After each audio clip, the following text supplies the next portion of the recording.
Қайырлы күн, құрметті достар. Бүгін біз 4-ші сыныпқа арналған кірпінің пайдасы тақырыбында диктант жазатын боламыз. Барлығы мәтінімізде 72 сөз және мәтін 2 абзацтан тұрады. Алдымен әдеттегідей мен мәтінді толық оқып шығамын, содан соң диктантымызды жазуға кірісеміз. Видеоға лайк басып, өз пікірлеріңізді жазғандарыңызға, каналға тіркелгендеріңізге көп рахмет. Кірпінің пайдасы. Кірпі аштыққа шыдамды жануарлардың бірі.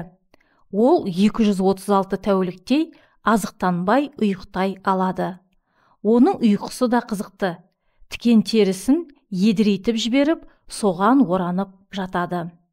Ол ұйықтағанда тіпті қорылдайды екен. Осы тікенекті жануардың адам үшін пайдасы көп. Ол улы жыланды, тышқанды жейді. Тікенді тоны болса да, кірпінің де жауы бар. Ол қара құс. Кірпіні көрген қара құс бірден соған қарай төмен ұшады да, оны іліп алып, аспаннан тастап жібереді. Мінекей достар, мәтінімізбен таныс болдық. Енді диктантымызды жазуға кірісеміз. Алдымен мәтіннің тақырыбын жазамыз. Кірпінің пайдасы.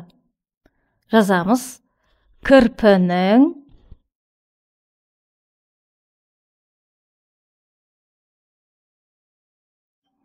пайдасы.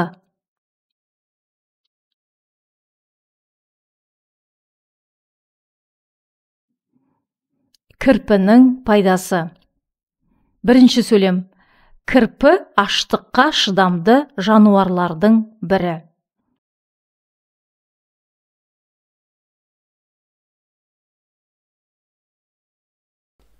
Азат жолдан бастап жазамыз.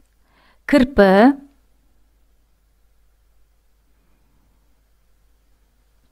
аштыққа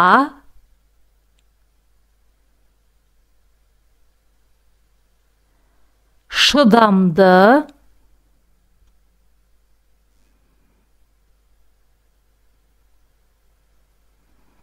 жануарлардың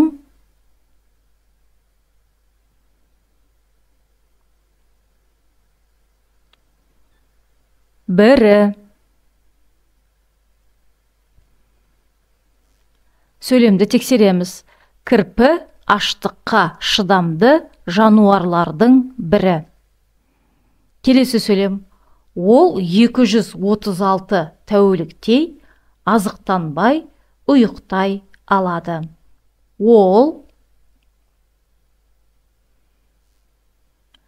236 санмен жазамыз. Тәуліктей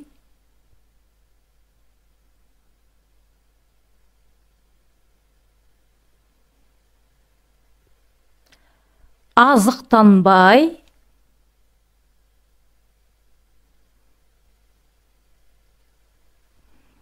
ұйықтай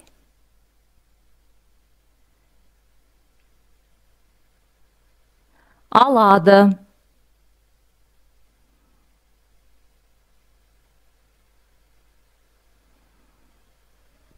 Сөйлемді тексереміз. Ол 236 тәуліктей азықтанбай ұйықтай алады. Келесі сөйлем. Оның ұйқысы да қызықты. Тікен терісін едірейтіп жіберіп, соған оранып жатады. Жазамыз. Оның ұйқысы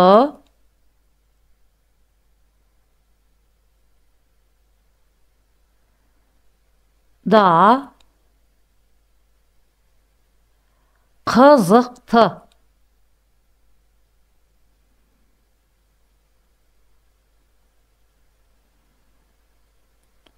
Тікен терісін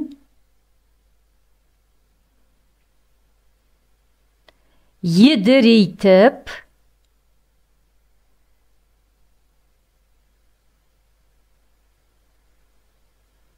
жіберіп,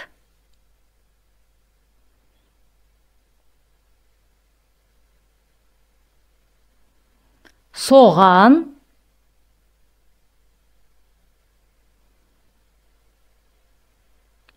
оранып,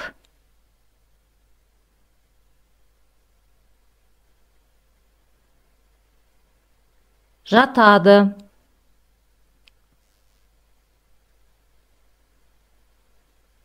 Сөйлемді тексереміз. Оның ұйқысы да қызықты.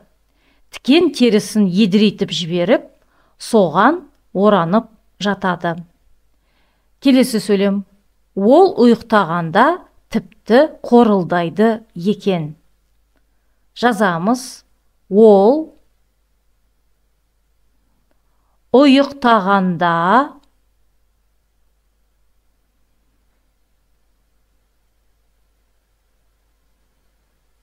тіпті қорылдайды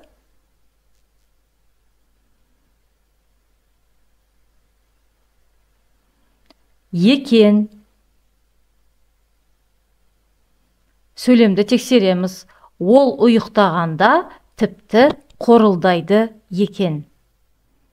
Келесі сөйлем. Осы тікенекті жануардың адам үшін пайдасы көп. Ол улы жыланды, тышқанды жейді.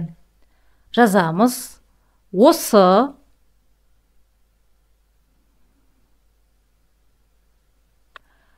тікенекті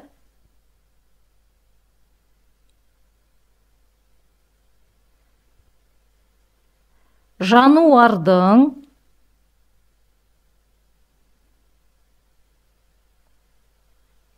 адам үшін пайдасы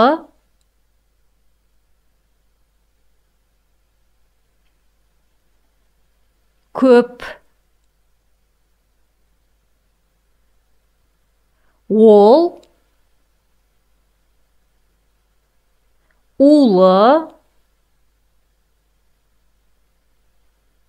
жыланды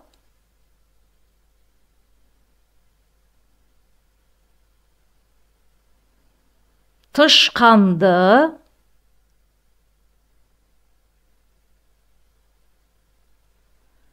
жейді.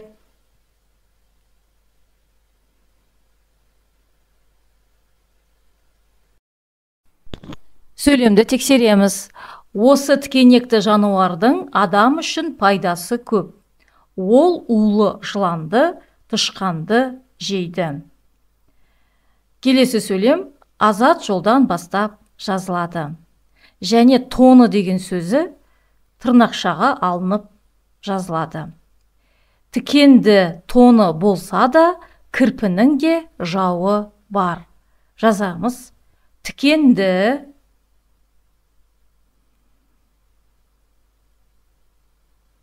тоны болса да,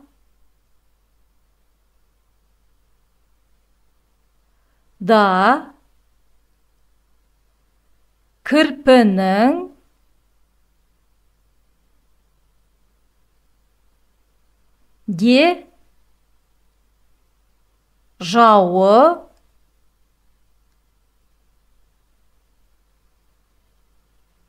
бар. Сөйлемді тексереміз. Тікенді тоны болса да, кірпінің де жауы бар. Келесі сөйлем. Ол қара құс.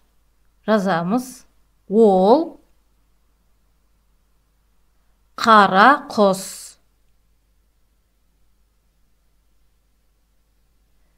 Сөйлемді тексереміз. Ол қара құс. Келесі сөйлем. Кірпіні көрген қара құс бірден соған қарай төмен ұшады да, оны іліп алып, аспаннан тастап жібереді. Жазамыз. Кірпіні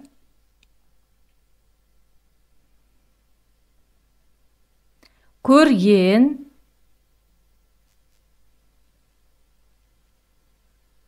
қара құс, бірден, соған,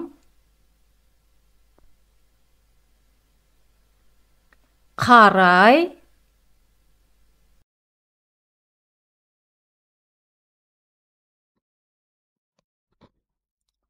төмен,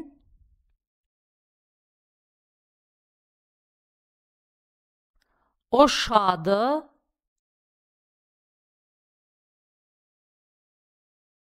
да, оны,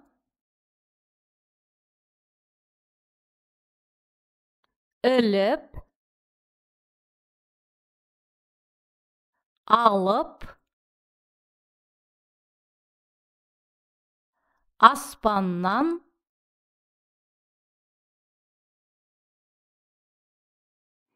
тастап,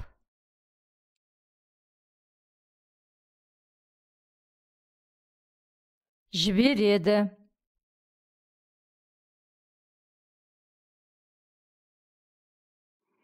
Сөйлемді тексереміз. Кірпіні көрген қара құс бірден соған қарай төмен ұшады да, оны іліп алып, аспаннан тастап жібереді. Осымен достар, диктантымызды жазып аяқтадық. Енді мен мәтінді қайталап оқып шығамын. Содан соң экранға мәтіннің толық нұсқасы шығады. Өздеріңізді тексеріп алыңыздар. Кірпінің пайдасы. Кірпі аштыққа шыдамды жануарлардың бірі. Ол 236 тәуліктей азықтанбай ұйықтай алады. Оның ұйқысы да қызықты. Тікен терісін едірейтіп жіберіп, соған оранып жатады. Ол ұйықтағанда тіпті қорылдайды екен. Осы тікенекті жануардың адам үшін пайдасы көп.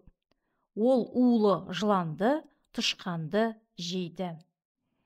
Кенді тоны болса да, кірпінің де жауы бар. Ол қара құс. Кірпіні көрген қара құс бірден соған қарай төмен ұшады да, оны іліп алып, аспаннан тастап жібереді.